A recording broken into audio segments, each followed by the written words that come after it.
कोई कहता है कि ये संगठन केवल हिंदुओं की बात करता है, तो कोई कहता है कि ये संगठन मुस्लिमों के खिलाफ है, तो कोई तो यहाँ तक कह देता है कि ये संगठन भारत के ही खिलाफ है। जी हाँ, आप सही समझ रहे हैं, हम बात कर रहे हैं इस संसार के सबसे बड़े स्वयंसेवी संगठन यानी आरएसएस की। लेकिन इस संगठन के बारे में तरह तरह की बातें प्रचलित है, पर आखिरकार आरएसएस की सच्चाई क्या है? आपके सामने फैक्ट्स रखने से पहले हम आपको बता दें कि हम किसी भी धर्म या संगठन के पक्षधर नहीं हैं। हम केवल आपके सामने आज कुछ फैक्ट्स रखेंगे जिनके आधार पर आपको तय करना है कि आरएसएस के बारे में सही क्या है और गलत क्या है। तो दोस्तों, कोई भी राय बनाने से पहले प्लीज वीडियो आखिर तक जरूर देखिएगा। आरएसएस, जिसका पूरा नाम राष्ट्रीय स्वयंसेवक संगठन है, की स्थापना वर्ष 1925 में डॉक्टर केशव बलिराम हेडगेवार ने हिंदुओं के एक प्रसिद्ध त्योहार दशहरे के दिन की थी। इसका मुख्यालय महाराष्ट्र के नागपुर में है। वर्तमान में इसके प्रमुख मोहन भागवत हैं, जो कि उन चुनिंदा लोगों में से हैं जिन्हें देश में Z+ सुरक्षा मिली हुई है। लेकिन एक सवाल हमेशा आरएसएस के स्वयंसेवकों के सामने उठाया जाता रहा है कि आरएसएस का इस देश के विकास में क्या योगदान है। तो आइए उन 5 कार्यों की बात करें जिनके आधार पर आप तय करते हैं कि आखिर आरएसएस की सच्चाई क्या है। नंबर 5, कश्मीर सीमा पर निगरानी। आरएसएस की एक मुख्य उपलब्धि रही है कि उसने 1947 में आजादी के बाद से ही भारत पाकिस्तान की सीमा पर बिना किसी ट्रेनिंग के ही निगरानी रखने का काम किया।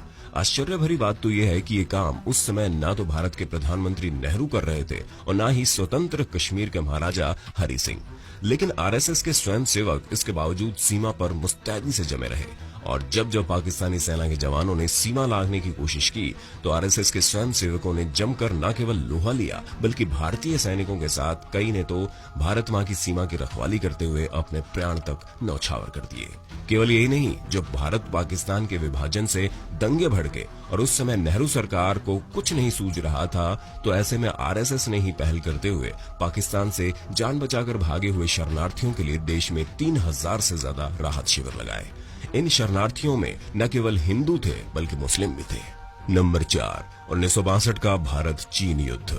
1962 का जिक्र आते ही हमारे चेहरे के सामने भारत चीन का युद्ध आ जाता है, जिसमें भारत की पराजय हुई थी। लेकिन इस युद्ध में आरएसएस के स्वयंसेवक भारतीय सेना की सहायता के लिए देश भर से जिस प्रकार से सीमा पर पहुंचे थे, उसे पूरे देश में सराहा गया था। वहां गए स्वयंसेवकों ने उस समय सैनिक मार्गों की सुरक्षा, प्रशासन की सहायता सामग्री को जरूरतमंदों तक पहुंचाने आदि में विशेष सहायता की थी। आरएसएस का कार्य इतना सराहनीय था कि जवाहरलाल नेहरू को 1963 में गणतंत्र दिवस की परेड में आरएसएस के स्वयंसेवकों को आमंत्रित भी करना पड़ा, और केवल 2 दिन पूर्व ही मिले इस निमंत्रण पर 3500 से ज्यादा स्वयंसेवक आरएसएस के गणवेश में उपस्थित भी हो गए थे। नंबर 3, कश्मीर विलय में भूमिका। आजादी मिलने के कुछ समय बाद ही जब कबीलों के रूप में पाकिस्तानी सेना ने कश्मीर पर हमला बोल दिया, तो उस समय कश्मीर के महाराजा हरि सिंह भारत में कश्मीर के विलय को लेकर कुछ भी फैसला नहीं कर पा रहे थे। ऐसी विकट स्थिति में पाकिस्तानी सेना कश्मीर के अंदर घुसती चली जा रही थी। ऐसे में जवाहरलाल नेहरू भी कोई निर्णय नहीं ले पा रहे थे। तो तब के गृह मंत्री सरदार पटेल ने संघ के गुरु गोलवकर से सहायता मांगी, और गुरु गोलवकर महाराजा हरि सिंह से मिलने सीधे कश्मीर पहुंच गए। उनके समझाने के बाद ही महाराजा हरि सिंह ने कश्मीर का विलय भारत में कराने हेतु प्रस्ताव राजधानी दिल्ली भेजा। तो इस तरह कश्मीर विलय में भी संघ की भूमिका स्पष्ट रूप से देखने को मिलती है। नंबर 2, 1965 के युद्ध में कानून व्यवस्था संभाली। पाकिस्तान से युद्ध के समय लाल बहादुर शास्त्री को भी संघ याद आया था। शास्त्री जी ने कानून व्यवस्था की स्थिति संभालने में मदद लेने और दिल्ली का यातायात नियंत्रण अपने हाथ में लेने का आग्रह आरएसएस से किया, ताकि इन कार्यों से मुक्त किए गए पुलिस कर्मियों को सेना की मदद में लगाया जा सके। घायल जवानों के लिए सबसे पहले रक्तदान करने वाले भी संघ के स्वयंसेवक ही थे। युद्ध के दौरान कश्मीर की हवाई पट्टियों से बर्फ हटाने का काम भी संघ के स्वयंसेवकों ने किया था।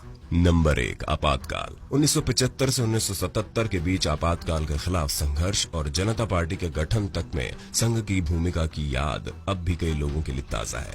सत्याग्रह में हजारों स्वयंसेवकों की गिरफ्तारी के बाद संघ के कार्यकर्ताओं ने भूमिगत रहकर आंदोलन चलाना शुरू किया। आपातकाल के खिलाफ पोस्टर सड़कों पर चिपकाना, जनता को सूचनाएं देना और जेलों में बंद विभिन्न राजनीतिक कार्यकर्ताओं नेताओं के बीच संवाद सूत्र का काम संघ कार्यकर्ताओं ने संभाला। जब लगभग सारे ही नेता जेलों में बंद थे, तब सारे दलों का विलय कराकर जनता पार्टी का गठन करवाने की कोशिशें संघ की ही मदद से चल सकी थी। तो अब पांचों फैक्ट्स आपके सामने हैं। अब आप निर्णय लीजिए कि सही क्या है और गलत क्या है। हमें कमेंट में जरूर बताइएगा अब आप आरएसएस के बारे में क्या सोचते हैं।